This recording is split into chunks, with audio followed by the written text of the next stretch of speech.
Bom, pessoal, vamos para a segunda parte, então, desse nosso tema de hoje. É, Agora, nessa parte, eu vou discutir com vocês, eu vou apresentar para vocês quais são os elementos que compõem essa avaliação psicológica, ok? Então, primeiro, a queixa, tá bom? Então, a interpretação da queixa, nós temos que interpretar aquilo que é trazido para a gente. Muitas vezes a queixa é trazida de maneira muito dispersa, muito difusa, então a gente não tem muita clareza, né, daquilo que está sendo trazido para a gente. Outro elemento é a estruturação, é o planejamento do processo, de que maneira que você vai se estruturar para que esse processo ele tenha um bom andamento. A observação, né, é um outro elemento que você faz, você vai investigar, explorar aquele problema, aquela questão.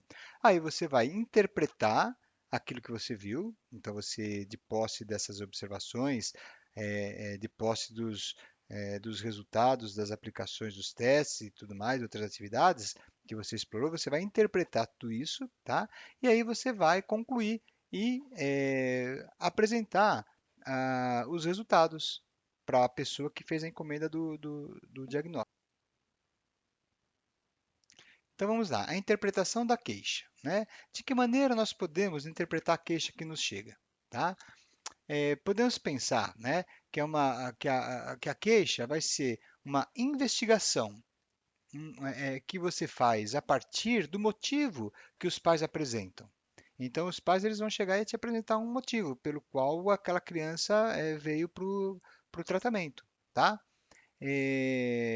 Ou outro tipo de encaminhamento, né? Que é apresentado para justificar o atendimento. Então, os pais da criança chegam trazendo a criança e vai falar assim, olha, eu estou trazendo o meu filho porque ele tem apresentado alguns comportamentos de agressividade na escola. Então, esse já é uma forma, né, da gente poder entender de que maneira que chegou essa questão para a gente poder trabalhar, tá bom? E aí, a compreensão do motivo da consulta vai permitir ao psicólogo decidir se pode atender, se deve atender e como atender. Então, tem muita coisa que é trazida para o psicólogo e que você não tem como entender, não tem como ajudar como psicólogo, né? Nem tudo aquilo que é trazido o psicólogo pode dar conta. Às vezes são coisas que você não tem muito o que fazer. Uma vez veio para mim uma criança que ela estava desenvolvendo um comportamento de muita agressividade na escola, e só que assim, né? é, Era difícil de fazer o atendimento daquela criança porque a mãe ela trabalhava fora, a criança ficava o dia inteiro sem acompanhamento de um adulto, né? E a família vivia numa situação muito precária, né? Então não tinha muito o que fazer, né, por essa família. E aí eu aconselhei que ela procurasse uma ajuda na assistência social para que ela pudesse se restabelecer mesmo como família, né? Então, naquele momento era muito difícil. Uma que a mãe nem teria condições de levar essa criança para passar pelas fases do psicodiagnóstico, tá? Então, às vezes, a gente tem que saber, a gente tem que reconhecer o nosso limite. Como é que se dá a estruturação do processo? Então, você, depois que você viu, que você recebeu a criança, você analisou com base nas entrevistas com os pais, você viu que você tem condições, aquela criança ela tem condições mínimas para poder ser atendida, né? Aí você vai estabelecer os objetivos que você vai traçar para poder desenvolver esse psicodiagnóstico, tá? Então, para isso, você vai ter que ter um domínio da técnica e da abordagem teórica.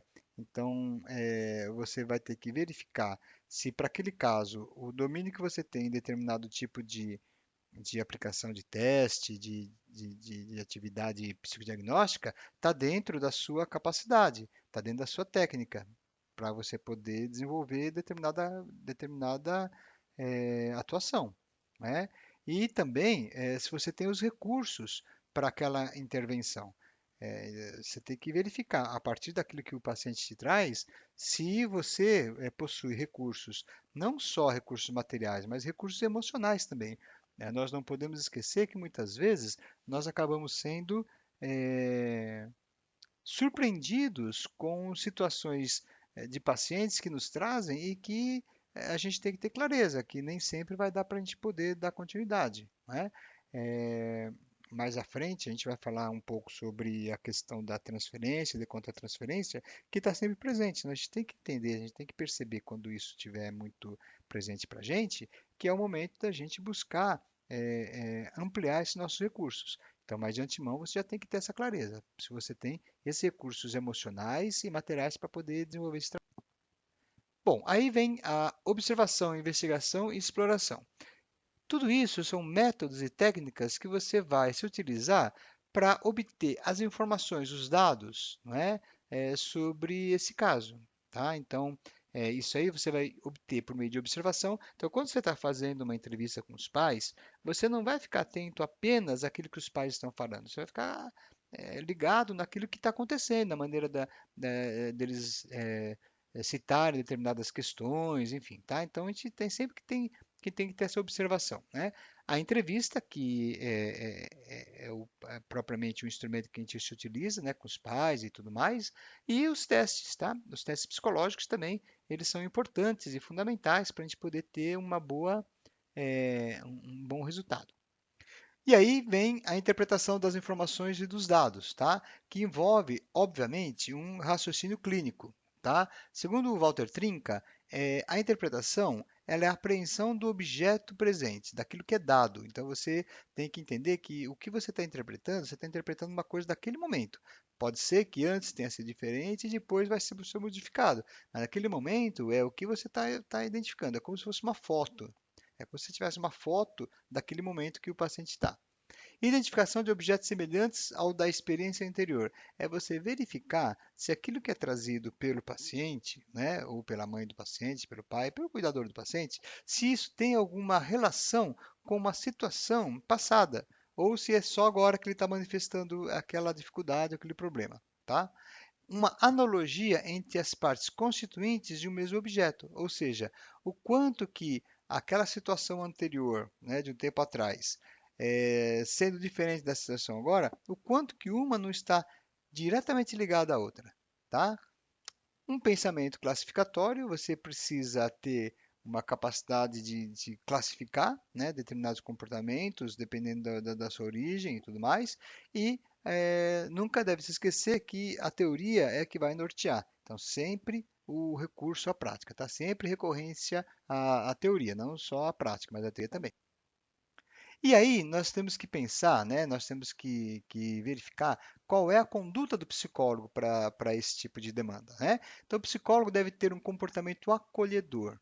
Então, você tem que ser acolhedor, tá? Você tem que ser continente, você tem que mostrar empatia, tá? E disposição para escutar o paciente, incluir esse paciente no processo. Você não pode achar que você sabe tudo e colocar esse paciente como algo à parte, tá? Ele tem que efetivamente participar do processo. E você tem que estimular esse paciente de maneira ativa nessa atividade.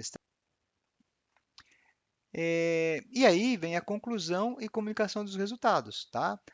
O que você vai, no final das contas, né, informar a família a respeito dos resultados que você obteve, tá? Então aí a gente tem que ter muito cuidado com o risco da informação. O que você deve dizer, o que não deve dizer, ou como você deve dizer. Nem tudo aquilo que você observou você vai poder dizer de maneira clara, tá? Então imagina só, né? Você identifica que a criança tem uma questão edípica, né, mal resolvida, como que você vai chegar para a mãe e falar? Você tem que transformar eh, essa sua informação, né, numa linguagem mais simples, tá? Você tem que analisar sempre a utilidade da informação.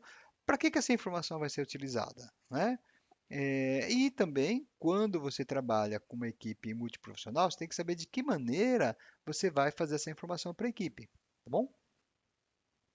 Bom, e aí vem os procedimentos, né? Quais são os procedimentos que a gente tem que ter para poder dar um encaminhamento eh, adequado? Então, primeiro, determinar os motivos do encaminhamento, queixas e outros problemas iniciais. Então, vamos entender, vamos determinar quais foram os motivos desse encaminhamento.